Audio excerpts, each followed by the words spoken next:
Hello students, ਸੀ language ਦੇ ਵਿੱਚ ਅਸੀਂ ਪਹਿਲਾਂ ਕਵਰ ਕੀਤਾ ਸੀ ਸਟ੍ਰਿੰਗ ਤੇ ਅੱਜ ਅਸੀਂ ਕਵਰ ਕਰਨ ਜਾ ਰਹੇ ਹਾਂ ਸਟ੍ਰਿੰਗ ਫੰਕਸ਼ਨਸ, ਜਿਹਦੇ ਵਿੱਚੋਂ ਅੱਜ ਅਸੀਂ ਕਵਰ ਕਰਾਂਗੇ string reverse, string lower, string upper, string length, string copy, string compare, string concatenate. ਤਾਂ ਸਭ ਤੋਂ ਪਹਿਲਾਂ ਸਟ੍ਰਿੰਗ ਰਿਵਰਸ, ਇਹ ਸਾਰੇ ਫੰਕਸ਼ਨ ਜਿਹੜੇ ਅਸੀਂ ਕਰਨ ਜਾ ਰਹੇ ਹਾਂ ਸਾਰੇ ਇਨਬਿਲਟ ਫੰਕਸ਼ਨਸ ਨੇ, ਮਤਲਬ ਪਹਿਲਾਂ ਤੋਂ ਬਣੇ ਹੋਏ ਲਾਇਬ੍ਰੇਰੀ ਫੰਕਸ਼ਨਸ ਨੇ ਸਟ੍ਰਿੰਗ ਦੇ ਨਾਲ ਕੰਮ ਕਰਨ ਲਈ। ਸਭ ਤੋਂ ਪਹਿਲਾ ਫੰਕਸ਼ਨ ਸਾਡਾ ਸਟ੍ਰਿੰਗ ਰਿਵਰਸ, ਤੇ ਸਟ੍ਰਿੰਗ ਰਿਵਰਸ ਫੰਕਸ਼ਨ ਨੂੰ ਯੂਜ਼ ਕੀਤਾ ਜਾਂਦਾ ਹੈਗਾ ਟੂ ਰਿਵਰਸ ਦਾ ਸਟ੍ਰਿੰਗ, ਤੁਹਾਡੀ ਸਟ੍ਰਿੰਗ ਨੂੰ ਰਿਵਰਸ ਕਰਨ ਦੇ ਲਈ। ਤੇ ਇਹ ਪ੍ਰੈਜ਼ੈਂਟ ਹੈ ਤੁਹਾਡੀ string.h ਹੈਡਰ ਫਾਈਲ ਦੇ ਵਿੱਚ। ਰਿਵਰਸ ਤੋਂ ਇੱਥੇ ਸਾਡਾ ਮਤਲਬ ਹੈ ਜੇ ਅਸੀਂ ਸਟ੍ਰਿੰਗ ਦਿੱਤੀ 1 to 3, ਉਹਨੂੰ ਕਰੂਗਾ 3 to 1। ਜੇ ਅਸੀਂ ਸਟ੍ਰਿੰਗ ਦੇ ਰਹੇ ਹੈਗੇ HELLO ਹੈਲੋ, ਇਹ ਉਹਨੂੰ ਕਰ ਦੂਗਾ OLLEH, ਮੀਨਸ ਤੁਹਾਡੀ ਸਟ੍ਰਿੰਗ ਨੂੰ ਰਿਵਰਸ ਕਰ ਦਿੱਤਾ ਜਾਊਗਾ। ਇਹਨੂੰ ਯੂਜ਼ ਕਰਨਾ ਬਹੁਤ ਈਜ਼ੀ ਹੈ। ਇਹਦਾ ਸਿੰਟੈਕਸ ਹੈ, ਤੁਸੀਂ ਲਿਖੋ ਸਟ੍ਰਿੰਗ ਰਿਵਰਸ ਸਮਾਲ ਲੈਟਰਸ ਦੇ ਵਿੱਚ STRREB ਤੇ ਬ੍ਰੈਕਟ ਦੇ ਵਿੱਚ ਤੁਹਾਡੀ ਸਟ੍ਰਿੰਗ ਦਾ ਨਾਮ ਜਿਹਨੂੰ ਤੁਸੀਂ ਰਿਵਰਸ ਕਰਨਾ ਚਾਹੁੰਦੇ ਹੋਗੇ। ਤੇ ਇੱਥੇ ਸਟ੍ਰਿੰਗ ਮੀਨਸ ਤੁਹਾਡੀ ਸਟ੍ਰਿੰਗ ਨੇ ਜਿਹਨੂੰ ਤੁਸੀਂ ਰਿਵਰਸ ਕਰਨਾ। ਇਹ ਤੁਹਾਨੂੰ ਰਿਟਰਨ ਕੀ ਕਰੂਗਾ, ਤੁਹਾਡੀ ਸਟ੍ਰਿੰਗ ਨੂੰ ਹੀ ਰਿਵਰਸ ਕਰਕੇ ਤੁਹਾਨੂੰ ਰਿਟਰਨ ਕਰ ਦੂਗਾ। ਇੱਕ ਐਗਜ਼ਾਮਪਲ ਦੇ ਨਾਲ ਦੇਖਦੇ ਹਾਂ ਅਸੀਂ। ਹੈਡਰ ਫਾਈਲ ਲਗਾਉਣ ਤੋਂ ਬਾਅਦ ਤੁਸੀਂ ਇੱਕ ਸਟ੍ਰਿੰਗ ਲਈ ਓਬੀਅਸਲੀ ਸਟ੍ਰਿੰਗ ਦੀ ਡਾਟਾ ਟਾਈਪ ਅਸੀਂ ਕੀ ਰੱਖਦੇ ਹੁੰਦੇ ਹਾਂ, ਕੈਰ। ਨਾਮ ਉਹਦਾ ਰੱਖਿਆ STR, ਅਸੀਂ ਕਿਹਾ ਸਾਈਜ਼ ਉਹਦਾ ਵੱਧ ਤੋਂ ਵੱਧ ਕਿੰਨਾ 50, ਕਿ ਤੁਹਾਡੀ ਸਟ੍ਰਿੰਗ 50 ਕਰੈਕਟਰਸ ਤੱਕ ਜਿਹੜਾ ਹੈ ਸਟੋਰ ਕਰਵਾ ਸਕਦੀ ਹੈ। ਉਹਦੇ ਵਿੱਚ ਆਪਾਂ ਵੈਲਿਊ ਦਿੱਤੀ ਹੈ 1 2 3 4 5 6 7 8 9। ਇਹ ਤੁਹਾਡੀ ਸਟ੍ਰਿੰਗ ਹੈ ਪੂਰੀ ਦੀ ਪੂਰੀ, ਜਿਹੜੀ ਕਿ STR ਨਾਮ ਦੇ ਵਿੱਚ ਸਟੋਰ ਹੋ ਗਈ। ਫਿਰ ਤੁਸੀਂ ਫੰਕਸ਼ਨ ਲਗਾਇਆ STRREB, ਉਹਦੇ ਬ੍ਰੈਕਟ 'ਚ ਦਿੱਤਾ ਸਟ੍ਰਿੰਗ ਦਾ ਨਾਮ, ਤਾਂ ਉਹਨੇ ਉਸ ਸਟ੍ਰਿੰਗ ਨੂੰ ਰਿਵਰਸ ਕਰਤਾ ਅਤੇ ਅਸੀਂ ਪੁਟਸ ਨੂੰ ਯੂਜ਼ ਕਰਕੇ ਉਸ ਸਟ੍ਰਿੰਗ ਨੂੰ ਪ੍ਰਿੰਟ ਕਰਕੇ ਦਿਖਾਤਾ। ਤੇ ਪੁੱਟ ਸਾਡਾ ਫੰਕਸ਼ਨ ਜਿਹੜਾ ਅਸੀਂ ਯੂਜ਼ ਕਰਦੇ ਹਾਂ ਸਟ੍ਰਿੰਗ ਨੂੰ ਪ੍ਰਿੰਟ ਕਰਵਾਉਣ ਦੇ ਲਈ। ਨੈਕਸਟ ਫੰਕਸ਼ਨ ਹੈ ਤੁਹਾਡਾ ਸਟ੍ਰਿੰਗ ਅੱਪਰ।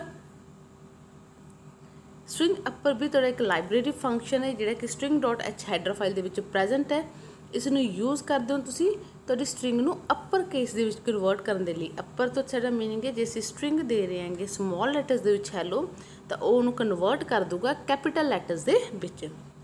ਇਹਦਾ ਸਿੰਟੈਕਸ ਹੈ, ਤੁਸੀਂ ਲਿਖੋਗੇ string upper means STRUPR, bracket ਦੇ ਵਿੱਚੋਂ ਸਟ੍ਰਿੰਗ ਦਾ ਨਾਮ ਜਿਸ ਨੂੰ ਤੁਸੀਂ ਅੱਪਰ ਕੇਸ ਦੇ ਵਿੱਚ ਕਨਵਰਟ ਕਰਨਾ, ਤੇ ਇਹ ਤੁਹਾਨੂੰ ਸਟ੍ਰਿੰਗ ਨੂੰ ਅੱਪਰ ਕੇਸ ਦੇ ਵਿੱਚ ਕਨਵਰਟ ਕਰਕੇ ਰਿਟਰਨ ਕਰ ਦੂਗਾ। ਤਾਂ ਐਗਜ਼ਾਮਪਲ ਦੇ ਲਈ ਤੁਸੀਂ ਮੇਨ ਦੇ ਵਿੱਚ ਇੱਕ ਸਟ੍ਰਿੰਗ ਲਈ STR ਜਿਸ ਦੀ ਵੈਲਿਊ ਦਿੱਤੀ ਹੈਲੋ, ਤਾਂ STR ਨਾਮ 'ਤੇ ਉਹਨੇ ਇੱਕ ਸਟ੍ਰਿੰਗ ਸਟੋਰ ਕਰਵਾ ਲਈ ਹੈਲੋ। ਫਿਰ ਅਸੀਂ ਉਹਨੂੰ ਕਿਹਾ ਸਟ੍ਰਿੰਗ ਨੂੰ ਅੱਪਰ ਕੇਸ 'ਚ ਕਨਵਰਟ ਕਰ ਦੇ ਅਤੇ ਪ੍ਰਿੰਟ ਕਰਕੇ ਦਿਖਾ ਦੇ। ਉਸੇ ਸਟ੍ਰਿੰਗ ਨੂੰ ਉਹਨੇ ਅੱਪਰ ਕੇਸ ਦੇ ਵਿੱਚ ਕਨਵਰਟ ਕਰ ਲਿਆ ਅਤੇ ਤੁਹਾਨੂੰ ਸਕਰੀਨ 'ਤੇ ਪ੍ਰਿੰਟ ਕਰਕੇ ਦਿਖਾਤਾ ਅੱਪਰ ਕੇਸ ਦੇ ਵਿੱਚ ਹੈਲੋ।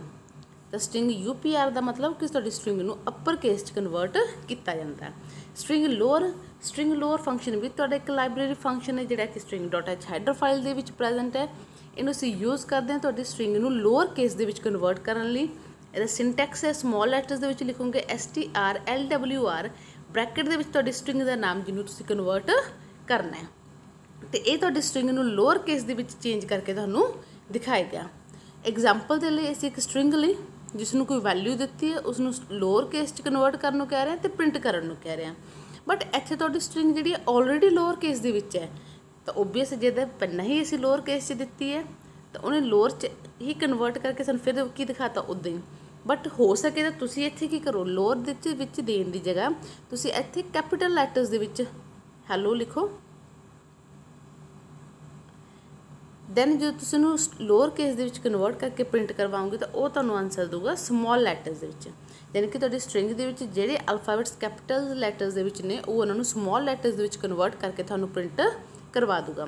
ਤੇ ਫੰਕਸ਼ਨ ਸੀ ਸਾਡਾ STRLWR ਸਮਾਲ ਲੈਟਰਸ ਦੇ ਵਿੱਚ, ਬ੍ਰੈਕਟ ਦੇ ਵਿੱਚ ਸਟ੍ਰਿੰਗ ਦਾ ਨਾਮ ਜਿਹਨੂੰ ਅਸੀਂ ਕਨਵਰਟ ਕਰਨਾ ਹੈਗਾ। ਨੈਕਸਟ ਸਟ੍ਰਿੰਗ ਲੈਂਥ, ਜਿਹਦੇ ਲਈ ਅਸੀਂ ਫੰਕਸ਼ਨ ਯੂਜ਼ ਕਰਦੇ ਹਾਂ STRLEN। ਇਹ ਤੁਹਾਨੂੰ ਤੁਹਾਡੀ ਸਟ੍ਰਿੰਗ ਦੀ ਲੈਂਥ ਫਾਈਂਡ ਆਊਟ ਕਰਕੇ ਦਿੰਦਾ ਕਿ ਤੁਹਾਡੀ ਸਟ੍ਰਿੰਗ ਦੀ ਲੈਂਥ ਕਿੰਨੀ ਹੈਗੀ। ਤੇ STR ਫੰਕਸ਼ਨ ਦੇ ਬ੍ਰੈਕਟ ਦੇ ਵਿੱਚ ਅਸੀਂ ਸਟ੍ਰਿੰਗ ਦਾ ਨਾਮ ਦਿੰਦੇ ਹਾਂ ਤੇ ਇਹ ਤੁਹਾਨੂੰ ਰਿਟਰਨ ਕਰੂਗਾ ਉਸਦੀ ਲੈਂਥ ਮਤਲਬ ਨੰਬਰ ਆਫ ਕਰੈਕਟਰਸ ਕਿੰਨੇ ਪ੍ਰੈਜ਼ੈਂਟ ਨੇ ਸਟ੍ਰਿੰਗ ਦੇ ਵਿੱਚ।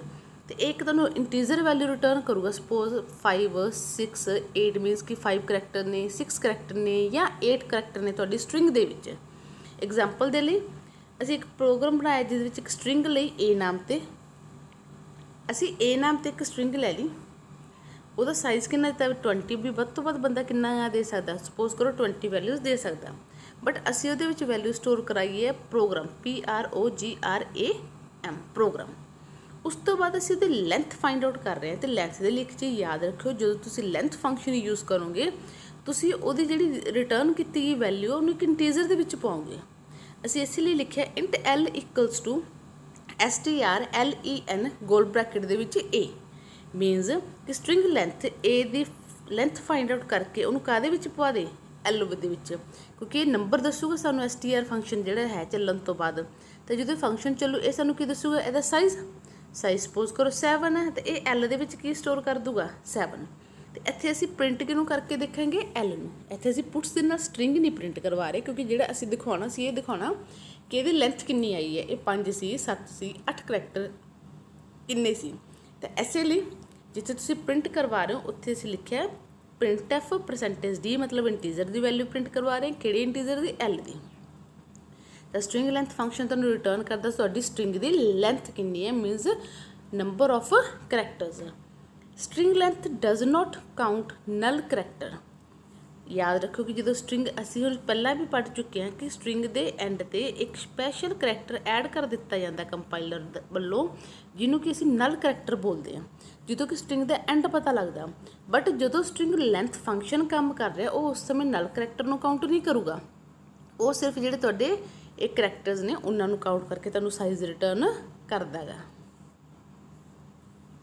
ਨੈਕਸਟ ਹੈ ਸਟ੍ਰਿੰਗ ਕਾਪੀ ਨਾਮ ਤੋਂ ਹੀ ਫੰਕਸ਼ਨ ਦੇ ਕਲੀਅਰ ਹੈ ਕਿ ਇੱਕ ਸਟ੍ਰਿੰਗ ਨੂੰ ਦੂਸਰੀ ਸਟ੍ਰਿੰਗ ਦੇ ਵਿੱਚ ਕਾਪੀ ਕਰੂਗਾ ਮੀਨਸ ਕਿ ਤੁਸੀਂ ਜੇ ਦੋ ਸਟ੍ਰਿੰਗ ਲਈਆਂ S1 ਤੇ ਇੱਕ ਲਈ ਆਪਾਂ S2 ਸਪੋਜ਼ ਕਰੋ S2 ਸਟ੍ਰਿੰਗ ਦੇ ਵਿੱਚ ਤੁਹਾਡੇ ਦੇ ਵਿੱਚ ਤੁਸੀਂ ਕੁਝ ਸਟੋਰ ਕਰਵਾਇਆ ਹੋਇਆ ਹੈਲੋ ਤੇ ਤੁਸੀਂ ਕਹਿ ਰਹੇ ਹੋ S2 ਨੂੰ S1 ਦੇ ਵਿੱਚ ਕਾਪੀ ਕਰ ਦੇ ਮੀਨਸ S1 ਵੀ ਕੀ ਹੋ ਜੂਗੀ ਹੈਲੋ ਤੇ S2 ਵੀ ਕੀ ਹੋਗੀ ਹੈਲੋ ਇਹ ਕੰਮ ਹੈ ਤੁਹਾਡੇ ਸਟ੍ਰਿੰਗ ਫੰਕਸ਼ਨ ਦਾ ਕਾਪੀ ਫੰਕਸ਼ਨ ਦਾ ਤਾਂ ਇਸ ਦੇ ਲਈ ਲਿਖਾਂਗੇ ਅਸੀਂ strcpy ਸਮਾਲ ਲੈਟਰਸ ਦੇ ਵਿੱਚ ਇਹ ਵੀ ਤੁਹਾਡਾ ਇੱਕ ਲਾਇਬ੍ਰੇਰੀ ਫੰਕਸ਼ਨ ਹੈ ਜਿਹੜਾ ਕਿ ਇੱਕ ਸਟ੍ਰਿੰਗ ਨੂੰ ਕਾਪੀ ਕਰਦਾ ਦੂਸਰੀ ਸਟ੍ਰਿੰਗ ਦੇ ਵਿੱਚ ਇਸ ਦੇ ਲਈ ਹੈਡਰ ਫਾਈਲ ਹੈ string.h this function copy the entire string to the destination string ਪੂਰੀ ਦੀ ਪੂਰੀ ਸਟ੍ਰਿੰਗ ਨੂੰ ਤੁਹਾਡੀ ਦੂਸਰੀ ਸਟ੍ਰਿੰਗ ਦੇ ਵਿੱਚ ਕਾਪੀ ਕਰ ਦੂਗਾ it does not append the source string to the destination string append ਤੋਂ ਇੱਥੇ ਮੀਨਿੰਗ ਹੈ ਸਪੋਜ਼ ਕਰੋ ਕਿ ਤੁਹਾਡੀ ਇੱਕ ਆਲਰੇਡੀ ਸਟ੍ਰਿੰਗ ਹੈ S1 ਜਿਹਦੇ ਵਿੱਚ ਹਾਈ ਸਟੋਰ ਹੈ S2 ਹੈ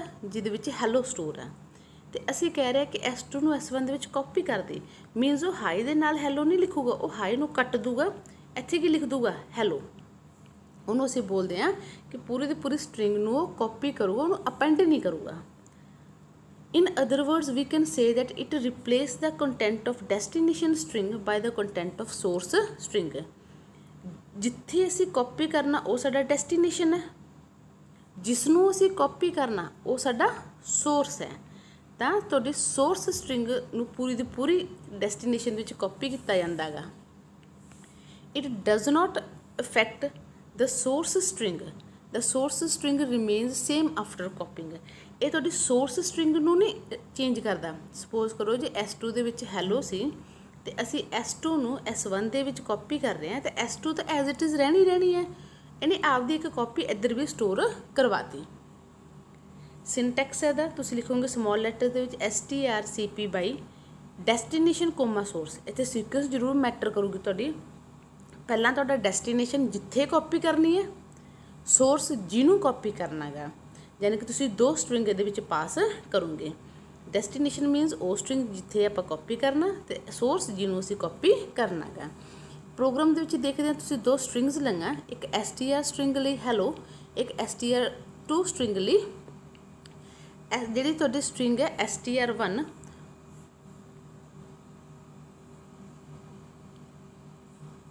ਓਕੇ ਤਾਂ ਜਿਹੜੀ ਤੁਹਾਡੀ ਸਟ੍ਰਿੰਗ ਹੈ str1 ਉਹਦੇ ਵਿੱਚ ਸਟੋਰ ਹੈ ਹੈਲੋ ਤੇ str2 ਸਟ੍ਰਿੰਗ ਨੂੰ ਅਸੀਂ ਖਾਲੀ ਰੱਖਿਆ ਹੋਇਆ ਫਿਰ ਅਸੀਂ ਕਿਹਾ ਕਾਪੀ ਕਰੇ 1 ਨੂੰ 2 ਦੇ ਵਿੱਚ ਯਾਨੀ ਕਿ str1 ਦੀ ਵੈਲਿਊ ਇੱਧਰ ਵੀ ਆ ਗਈ ਇੱਧਰ ਵੀ ਕੀ ਹੋ ਗਿਆ ਹੈਲੋ ਤੇ ਉਸ ਤੋਂ ਬਾਅਦ ਅਸੀਂ ਪ੍ਰਿੰਟਫ ਕਰਵਾ ਕੇ ਦਿਖਾ ਰਹੇ ਹਾਂ str2 ਨੂੰ ਤਾਂ ਉਹ ਇਹਦਾ ਆਨਸਰ ਦਿਖਾ ਦੂਗਾ ਹੈਲੋ ਇਹ ਕੰਮ ਹੈ ਤੁਹਾਡਾ strcpy ਮਤਲਬ ਸਟ੍ਰਿੰਗ ਕਾਪੀ ਫੰਕਸ਼ਨ ਦਾ ਨੈਕਸਟ ਫੰਕਸ਼ਨ ਹੈ strcat ਸਟ੍ਰਿੰਗ ਕੈਟ ਜਿਹਨੂੰ ਕਿ ਸਟ੍ਰਿੰਗ ਕਨਕੈਟੀਨੇਟ ਕਹਿੰਦੇ ਅਸੀਂ ਕਨਕੈਟੀਨੇਟ ਦਾ ਮੀਨਿੰਗ ਹੁੰਦਾ ਹੈਗਾ ਕਿ ਦੋ ਸਟ੍ਰਿੰਗਸ ਨੂੰ ਜੁਆਇਨ ਕਰੂਗਾ ਆਪਸ ਦੇ ਵਿੱਚ ਜੁਆਇਨ ਦਾ ਮੀਨਿੰਗ ਅਸੀਂ ਦੇਖ ਲੈਂਦੇ ਹਾਂ।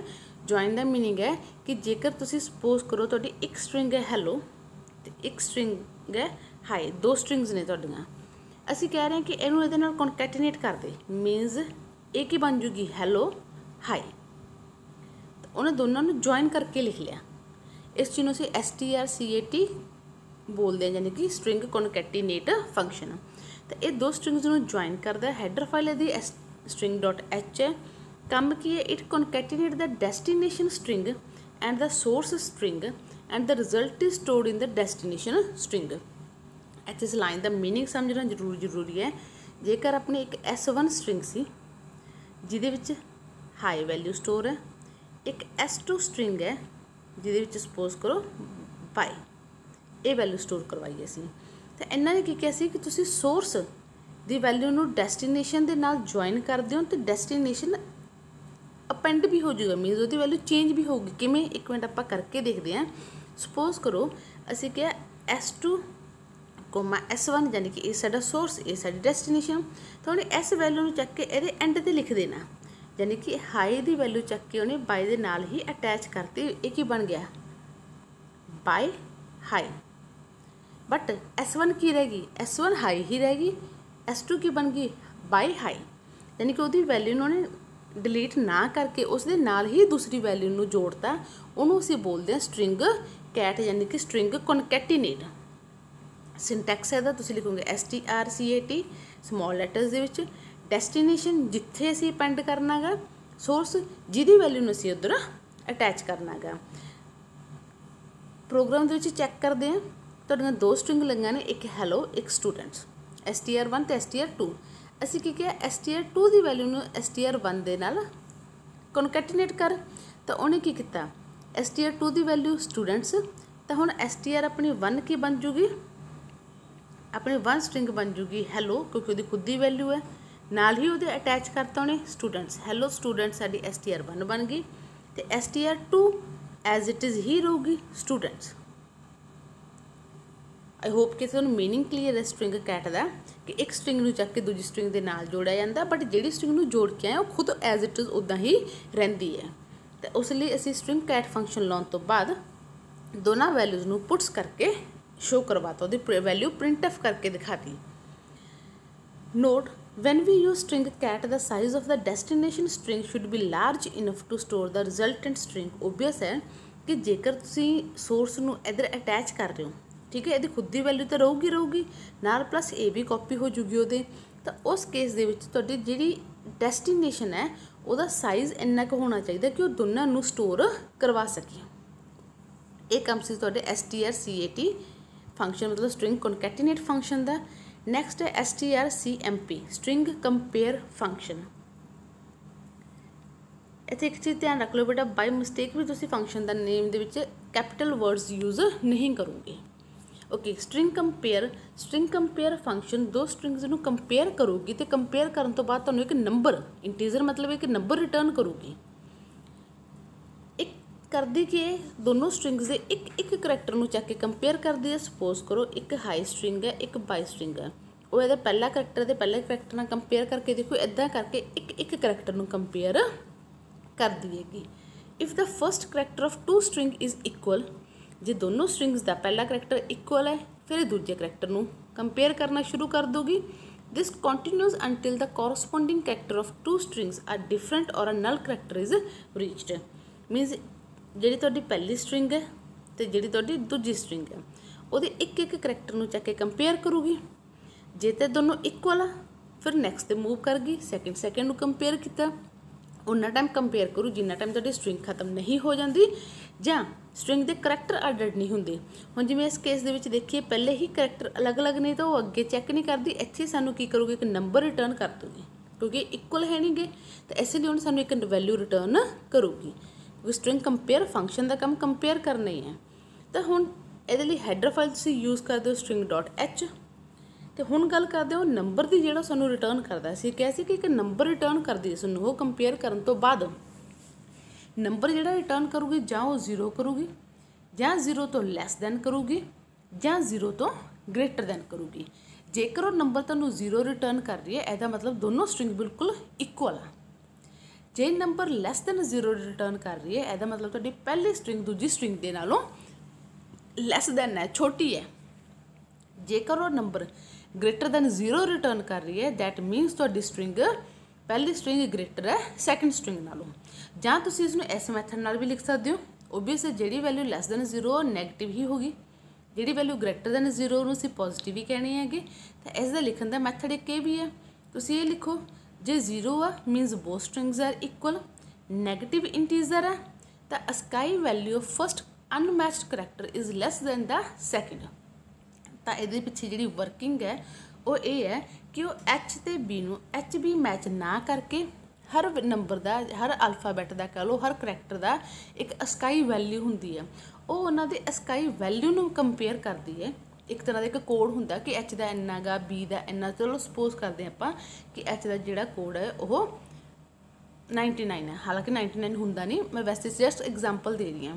ਸਪੋਜ਼ ਕਰੋ ਇਹਦਾ 77 ਹੈ, ਤਾਂ ਉਹ ਐਚ ਅਤੇ ਬੀ ਨੂੰ ਕੰਪੇਅਰ ਨਹੀਂ ਕਰੂ, ਉਹ ਜਿਹੜਾ ਇਹਨਾਂ ਦਾ ਕੋਡ ਹੈ ਸਕਾਈ ਕੋਡ, ਉਹ ਕੋਡ ਨੂੰ ਕੰਪੇਅਰ ਕਰੂ। ਅਤੇ ਕੰਪੇਅਰ ਕਰਨ ਤੋਂ ਬਾਅਦ ਸਾਨੂੰ ਦੱਸਦੀ ਹੈ ਕਿ ਛੋਟਾ ਗਾ ਜਾਂ ਵੱਡਾ ਗਾ ਕਰੈਕਟਰ। ਅਤੇ ਪੋਜ਼ੀਟਿਵ ਇੰਟੀਜ਼ਰ ਉਦੋਂ ਰਿਟਰਨ ਕਰੂਗੀ ਜਦੋਂ ਅਸਕਾਈ ਵੈਲਿਊ ਜਿਹੜੀ ਹੈ ਤੁਹਾਡੇ ਕਰੈਕਟਰ ਦੀ, ਪਹਿਲੇ ਕਰੈਕਟਰ ਦੀ, ਉਹ ਗ੍ਰੇਟਰ ਦੈਨ ਹੈ ਦੂਸਰੀ ਸਟ੍ਰਿੰਗ ਦੇ ਕਰੈਕਟਰ ਨਾਲੋਂ। ਇੱਕ ਐਗਜ਼ਾਮਪਲ ਦੇ ਨਾਲ ਚੈੱਕ ਕਰਦੇ ਸੀ। ਹੁਣ ਤੁਸੀਂ ਦੋ ਸਟ੍ਰਿੰਗ ਲਈਆਂ, ਹੈਲੋ ਕੰਪਿਊਟਰ, str1 ਅਤੇ str2 ਦੋ ਸਟ੍ਰਿੰਗਸ ਲਈਆਂ।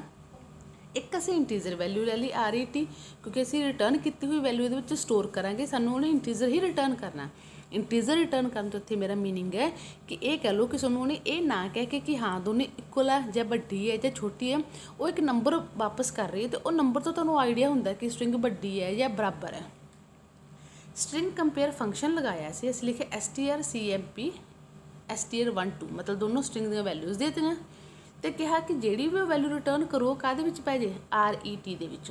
ਹੁਣ RET ਅਸੀਂ ਇੱਕ ਨੰਬਰ ਲਿਆ ਹੋਇਆ ਹੈਗਾ, ਉਸ ਤੋਂ ਬਾਅਦ ਨੰਬਰ ਦੇ ਵਿੱਚ ਤਾਂ ਸਟੋਰ ਹੋ ਗਈ, ਉਹਨੇ ਦੋਨਾਂ ਸਟ੍ਰਿੰਗਸ ਨੂੰ ਕੰਪੇਅਰ ਕੀਤਾ ਅਤੇ RET ਦੇ ਵਿੱਚ ਕੋਈ ਨਾ ਕੋਈ ਵੈਲਿਊ ਪਵਾਤੀ, 0 ਪਵਾਤੀ ਜਾਂ 0 ਤੋਂ ਵੱਡੀ ਜਾਂ 0 ਤੋਂ ਛੋਟੀ। ਹੁਣ ਅਸੀਂ ਚੈੱਕ ਕਰ ਰਹੇ ਹਾਂ ਕਿ ਜੇ ਉਹਦੀ ਰਿਟਰਨ ਕੀਤੀ ਹੋਈ ਵੈਲਿਊ 0 ਹੀ ਆ, ਮੀਨਸ RET ਇਕੁਅਲ ਟੂ 0, ਮਤਲਬ 0 ਦੇ ਬਰਾਬਰ ਆ, ਤਾਂ ਅਸੀਂ ਕੀ ਪ੍ਰਿੰਟ ਆਫ ਕਰਵਾ ਦੇਂਗੇ, ਬੋਥ ਸਟ੍ਰਿੰਗਸ ਆਰ ਇਕੁਅਲ। ਐਲਸ ਕੀ ਆ, ਬੋਥ ਸਟ੍ਰਿੰਗਸ ਆਰ ਨਾਟ ਇਕੁਅਲ। ਜੇ 0 ਨਹੀਂ ਆਈ ਦੈਟ ਮੀਨਸ ਕੀ ਆ, ਦੋਨੋਂ ਸਟ੍ਰਿੰਗ ਇਕੁਅਲ ਨਹੀਂ ਹੈਗੀਆਂ। ਸਟ੍ਰਿੰਗ ਕੰਪੇਅਰ ਨੂੰ ਅਸੀਂ ਇੱਕ ਹੋਰ ਐਗਜ਼ਾਮਪਲ ਦੇ ਨਾਲ ਚੈੱਕ ਕਰ ਲੈਂਦੇ ਹਾਂ। ਇਹਦੇ ਵਿੱਚ ਅਸੀਂ ਸਟ੍ਰਿੰਗ ਲਈ str1 str2 str3 ਤਿੰਨ ਸਟ੍ਰਿੰਗਸ ਲਈਆਂ ਅਤੇ ਇੱਕ ਅਸੀਂ ਵੇਰੀਏਬਲ ਲੈ ਲਿਆ ਇੰਟੀਜ਼ਰ ਦਾ ਰਿਜ਼ਲਟ। ਅਸੀਂ ਕਿਹਾ ਸਟ੍ਰਿੰਗ 1 ਅਤੇ 2 ਨੂੰ ਕੰਪੇਅਰ ਕਰਕੇ ਰਿਜ਼ਲਟ ਦੇ ਵਿੱਚ ਪਵਾ ਦੇ, ਅਤੇ ਇੱਥੇ ਅਸੀਂ ਪ੍ਰਿੰਟ ਆਫ ਕਰਵਾ ਕੇ ਦਿਖਾਤੀ ਰਿਜ਼ਲਟ ਦੀ ਵੈਲਿਊ, ਜਿਹੜੀ ਕਿ ਐਗਜ਼ਾਮਪਲ ਦੇ ਵਿੱਚ ਆ ਰਹੀ ਹੈ 32। ਜਦੋਂ ਅਸੀਂ str1 ਅਤੇ str2 ਨੂੰ ਕੰਪੇਅਰ ਕਰਕੇ ਉਹਦੀ ਵੈਲਿਊ ਪ੍ਰਿੰਟ ਕਰਕੇ ਦਿਖਾ ਰਹੇ ਹਾਂ, 32 ਆ ਰਿਹਾ। 32 ਮਤਲਬ ਦੋਨੇ ਇਕੁਅਲ ਨਹੀਂ ਹੈਗੀਆਂ। ਕਿਉਂ ਨਹੀਂ ਹੈਗੀਆਂ ਉਹ ਆਪਾਂ ਪੜ੍ਹਦੇ ਹਾਂ। ਤਾਂ ਇੱਥੇ 32 ਦਾ ਮਤਲਬ ਵੈਲਿਊ ਗ੍ਰੇਟਰ ਹੈਗੀ 0 ਤੋਂ, ਦੈਟ ਮੀਨਸ ਕਿ ਤੁਹਾਡੀਆਂ ਸਟ੍ਰਿੰਗਸ ਜਿਹੜੀਆਂ ਨੇ ਦੋਨੋਂ ਇਕੁਅਲ ਨਹੀਂ ਹੈ। ਜਦੋਂ ਅਸੀਂ ਨੀਚੇ ਚੈੱਕ ਕਰੀਏ, ਜਦੋਂ ਅਸੀਂ ਸਟ੍ਰਿੰਗ 1 ਅਤੇ 3 ਨੂੰ ਕੰਪੇਅਰ ਕੀਤਾ ਅਤੇ ਰਿਜ਼ਲਟ ਦੇ ਵਿੱਚ ਉਹਦੀ ਵੈਲਿਊ ਪਵਾਈ ਅਤੇ ਰਿਜ਼ਲਟ ਨੂੰ ਪ੍ਰਿੰਟ ਕਰਕੇ ਦਿਖਾਇਆ, ਉਸ ਸਮੇਂ 'ਤੇ ਜਿਹੜੀ ਤੁਹਾਡੀ ਵੈਲਿਊ ਆਉਂਦੀ ਉਹ ਆਉਂਦੀ ਹੈ 0। ਦੈਟ ਮੀਨਸ str1 ਅਤੇ str2 ਦੋਨੋਂ ਸਟ੍ਰਿੰਗਸ ਤੁਹਾਡੀਆਂ ਕੀ ਨੇ, ਇਕੁਅਲ ਨੇ। Unmatched character between string 1 and 2 is third character. ਤੁਹਾਡਾ ਸਟ੍ਰਿੰਗ 1 ਅਤੇ 2 ਦੇ ਵਿੱਚ ਕਿਹੜਾ ਕਰੈਕਟਰ ਅਨਮੈਚਡ ਹੈ, ਜਦੋਂ ਉਹਨੇ AB ਨੂੰ ਮੈਚ ਕੀਤਾ ਹੋਊਗਾ, ਯਾਨੀ ਕਿ ਇੱਕ ਦੀ ਵੈਲਿਊ ਹੈ ABCD, ਇੱਕ ਦੀ ਵੈਲਿਊ ਹੈ AB ਕੈਪੀਟਲ CD। ਜਦੋਂ ਉਹਨੇ ਪਹਿਲੇ ਮੈਚ ਕੀਤੇ ਮੈਚ ਹੋ ਗਏ, ਫਿਰ ਉਹਨੇ ਅਗਲੇ ਮੈਚ ਕੀਤੇ ਮੈਚ ਹੋ ਗਏ, ਇੱਥੇ ਆ ਕੇ ਅਨਮੈਚ ਹੈ। ਇੱਥੇ ਤੁਹਾਡਾ ਥਰਡ ਕਰੈਕਟਰ ਜਿਹੜਾ ਉਹ ਮੈਚ ਨਹੀਂ ਹੋਇਆ। ਦ ASCII value of C is 99। ਹੁਣ ਯਾਦ ਰੱਖੋ ਤੁਸੀਂ, ਜਿਹੜੀ C ਹੈ, ਸਮੋਲਰ C ਹੈ, ਉਹਦੀ ਅਸਕਾਈ ਵੈਲਿਊ ਹੁੰਦੀ ਹੈ 99 and the ASCII value of capital C is 67। Capital C ਦੀ ਅਸਕਾਈ ਵੈਲਿਊ ਕਿੰਨੀ ਹੈ, 67 ਹੈ।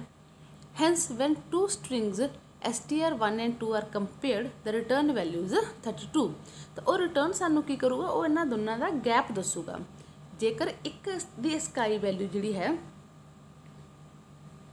ਇੱਕ ਦੀ ਸਕਾਈ ਵੈਲਿਊ 99 ਹੈ ਅਤੇ ਇੱਕ ਦੀ ਸਕਾਈ ਵੈਲਿਊ ਹੈਗੀ 67, ਉਹ ਦੋਨਾਂ ਨੂੰ ਮਾਈਨਸ ਕਰੂਗਾ ਤਾਂ ਓਬਵੀਅਸ ਮਾਈਨਸ ਕਰਕੇ ਡਿਫਰੈਂਸ ਕਿੰਨਾ ਆ ਰਿਹਾ, 32। ਐਸੇ ਲਈ ਉਹਨੇ ਸਾਨੂੰ ਪ੍ਰਿੰਟ ਕਰਕੇ ਦਿਖਾਇਆ ਇੱਥੇ 32। ਤਾਂ ਹੁਣ ਤੁਸੀਂ ਯਾਦ ਰੱਖਣਾ ਕਿ ਜਿਹੜੇ ਸਟ੍ਰਿੰਗ ਕੰਪੇਅਰ ਫੰਕਸ਼ਨ ਉਹ ਕਿੱਦਾਂ ਕੰਮ ਕਰਦੀ ਹੈ, ਕਿੱਦਾਂ ਉਹ ਨੰਬਰ ਰਿਟਰਨ ਕਰਦੀ ਹੈ। Thank you. ਇਹ ਸੀ ਸਾਡਾ ਟੌਪਿਕ ਸਟ੍ਰਿੰਗ ਰਿਲੇਟਡ, ਤੇ ਸਟ੍ਰਿੰਗ ਦੇ ਫੰਕਸ਼ਨ ਤੁਸੀਂ ਸਾਰੇ ਯਾਦ ਕਰਨੇ ਨੇ। Thank you.